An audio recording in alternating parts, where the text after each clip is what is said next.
Hello, this is Dave White from Sportsman's Emporium, and today I'm going to talk about how to put a braided loop on the end of your fly line and how to set it in there. It's really easy to do, and then how to tie the loop to loop knot with your leaders.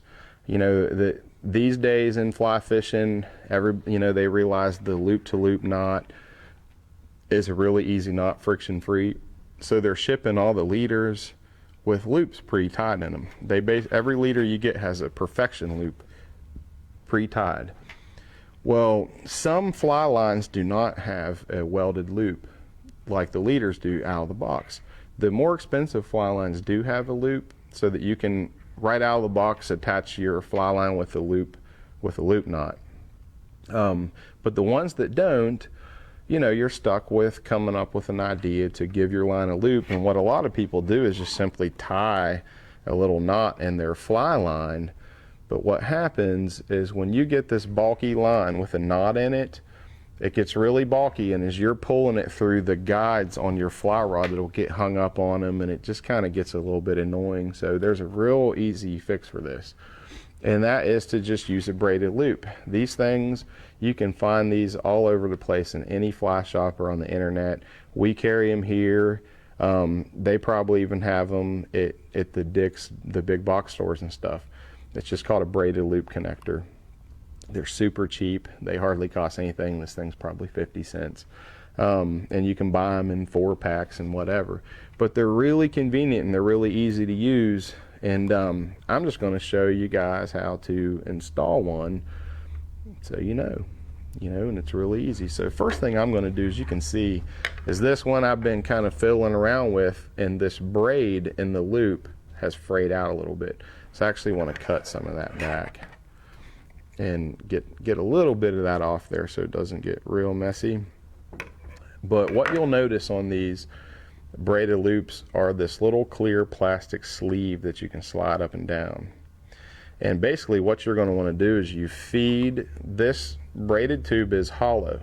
These single strands are braided in a way where it has a hollow core center, and that you're actually going to feed your fly line down into that, and you're going to hit it with a glue, and then you're going to slide this tube over that glue and let it dry, and it's done. And it's really easy. I will say though, they say on the package to use super glue, and super glue works really good. The only thing that I've realized with super glue is that it dries really hard like a rock. And there's some other types of glue that bond like super glue but have a little bit of flex in them. And something like a Zap Goo would be good for that. If you don't have something like that, super glue would work fine. But I think if you can find any flexible glue or flexible head cement, would be perfect. But this is really easy. You're just going to take this thing and feed it in through your braid and find where you're getting down into the core. Feed it down in there as far as you can.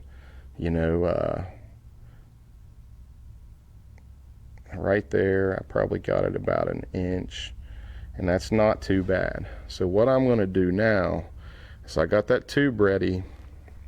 This is another thing that I realized from doing this.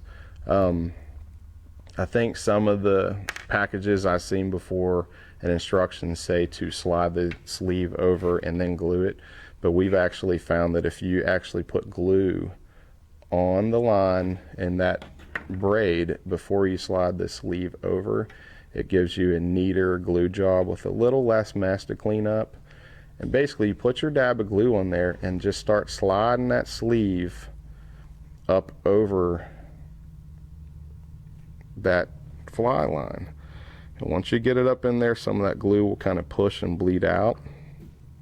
Just wipe that off, continue sliding that sleeve up as best you can. You don't have to get it all the way up over, just get it enough where it covers that, and that will hold.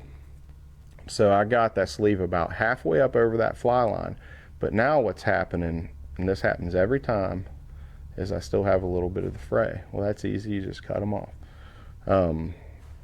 Pull that fray out right there. Let me get that one little tiny strand I like to try to get them all because I like mine to be neat. You probably don't have to do this, but I like to get neat. Snip all that stuff off. Basically, you got a braided loop that'll hold. Once this dries, it will not let go. You will be able to fight big fish, and what happens is now you've got yourself a really low weight, subtle loop in the end of your fly line, and you can use the famous loop to loop knot. You feed the line through the leader loop, and then I'm going to pull this short end here back through so that you can see what that looks like.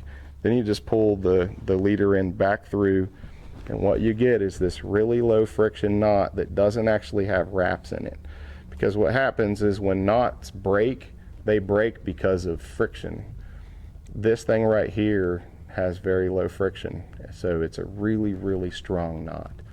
And most people know the loop to loop knot, but the problem is, and I see this all the time working in the industry, only the most expensive fly lines come with a loop pre-installed in them. So a lot of people are stuck with, having to tie some funky loop on the end of their fly line that gets caught up. This is an easy fix to get you that whole setup that really gets you the best rig up when you're fly fishing, to be lightweight, subtle, strong, better cast presentation, all that stuff. So I highly recommend looking into these braided loops.